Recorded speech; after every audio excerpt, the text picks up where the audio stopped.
बजे के करीब आयुष सोनी नामक व्यक्ति जिसको गोलियां लगी थी हमारी कैजुअल्टी में लाया गया था। और चूंकि रक्तस्राव काफी हो रहा था, तत्काल हमारी टीम जो है उसको एक्टिवेट किया गया। हमारे सर्जन और ऑर्थोपेडिक सर्जन के द्वारा तत्काल उसको ओटी में लिया गया। ओटी के पश्चात हम लोगों ने जो भी ऑपरेशन है उसकी प्रक्रिया चालू की। उसमें हमने पाया कि लगभग उसको 3 गोलियां जो लगी हुई थी, एक घुटने के नीचे थी, एक जांग में थी और एक छाती में पीछे की तरफ थी। तो उसमें हमारा कंटिन्यू उसका ऑपरेशन चला। करीब 2.5 घंटे तक हम लोगों के द्वारा ऑपरेट करके विभिन्न जो एरिया हैं जहां से बुलेट के पार्ट्स निकल सकते थे हमने निकाला। उसमें 7 से 8 जो टुकड़े हैं वो हमारी टीम के द्वारा निकाले गए। हमारी टीम में डॉक्टर अविनाश खरे ऑर्थोपेडिक सर्जन है, डॉक्टर समीर अभी MS सर्जरी हैं, इनके द्वारा जो है ऑपरेशन किया गया। चूंकि अभी तक हमें ज्ञात नहीं हो पा रहा था, छाती के पीछे साइड पर जो गोली लगी थी उसमें एंट्री और एग्जिट वुंड की तरह वो दिख रहा था, लेकिन एक्चुअली हमारे द्वारा जो CR में और एक्सरे में देखा गया तो किसी प्रकार का कोई मेटेलिक पार्ट हमें छाती में नजर नहीं आया। लेकिन चूंकि वो विसरल ऑर्गन को हिट कर सकती थी जिससे कि लंग्स रप्चर हो जाए या प्लूरा पे इफेक्ट हो सकता था, इस वजह से हमारे द्वारा जो चेस्ट फिजिशियन है मेडिकल कॉलेज वहां पर रेफर किया गया ताकि मरीज की जान माल की कोई हानि ना हो। मैं डॉक्टर प्रवीण उइके, मैं यहाँ पे एनेस्थेटिस्ट हूँ और डिस्ट्रिक्ट हॉस्पिटल मंडला के RMO के रूप में अपना कार्यदायित्व संभाल रहा हूँ। मेरा नाम डॉक्टर अविनाश खरे है। मैं हड्डी रोग विशेषज्ञ के पद पर यहाँ पे जिला अस्पताल मंडला में पोस्टेड हूँ।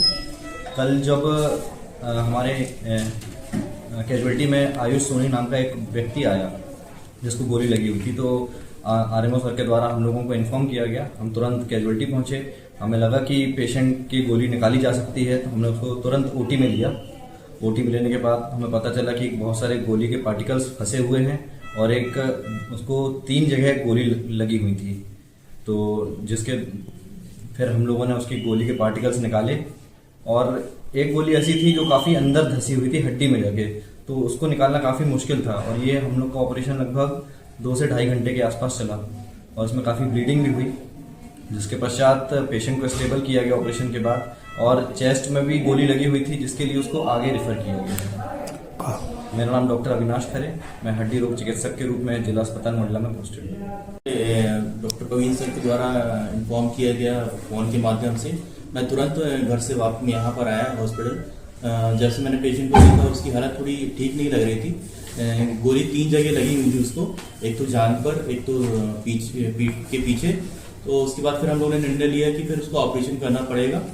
सीराम से हम लोगों ने उसको देखा कि इसके जो गोली के पार्टिकल्स हैं वो पैर में लगे हुए थे, तो हम लोगों ने उसका निकालने का निर्णय लिया।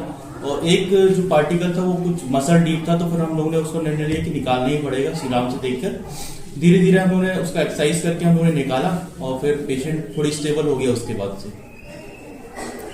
पेशेंट वैसे तो स्टेबल था, बट फिर भी हम लोगों ने आगे की चेस्ट इंजरी है तो उसको देखने के लिए हम लोगों ने उसको बाहर रेफर किया था कि भाई कहीं गोली अगर कहीं बोन में कहीं इंजरी हो गई हो और कहीं अटक ना गई हो, इसलिए हमने उसको बाहर रेफर किया। मैं डॉक्टर समीर सरोते जनरल सर्जरी से PG कर रहा हूँ, अभी DRP में मंडला आया हूँ। मंडला में कटरा रोड पे एक ज्वेलरी शॉप पर कल लगभग 7:30 बजे के आसपास 4 लोग जो है सफेद कलर की एक ग्रैंड विटारा में आए और जो स्थानीय ज्वेलर है जो अपना सामान बांध के घर जा रहे थे और उनके साथ में उनके भाई और एक और साथी, इनसे इन्होंने छीना झपटी का प्रयास किया। और प्रयास के दौरान ही उन्होंने जो है सुनार जो है मूल मालिक हैं उनके पाँव में गोली भी एक लगी है। तो उसका जो इलाज किया गया है और वर्तमान में गोली निकाल दी गई है। साथ ही पुलिस की टीम के द्वारा जो नाकाबंदी की गई थी उसमें भी संदिग्ध वाहन आइडेंटिफाई हुए हैं। साथ ही रास्ते में अन्य CCTV कैमराज और RTO और अन्य जगहों से जो वाहन आइडेंटिफाई हुआ जिसका एक नंबर आइडेंटिफाई हुआ है, उसके आधार पर उसको ढूंढने का प्रयास किया जा रहा है। इसमें शीघ्र ही समस्त माल की दस्तयाबी करने का प्रयास किया जाए।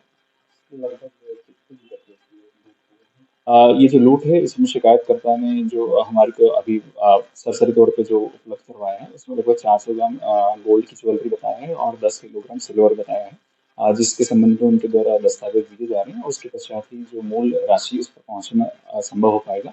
लेकिन पुलिस की टीमें जो है 7 टीमें बनाई गई हैं और वो अलग अलग क्षेत्रों में विवेचना कर रही है, जिससे शीघ्र से शीघ्र आरोपियों और वाहन को जब्त किया।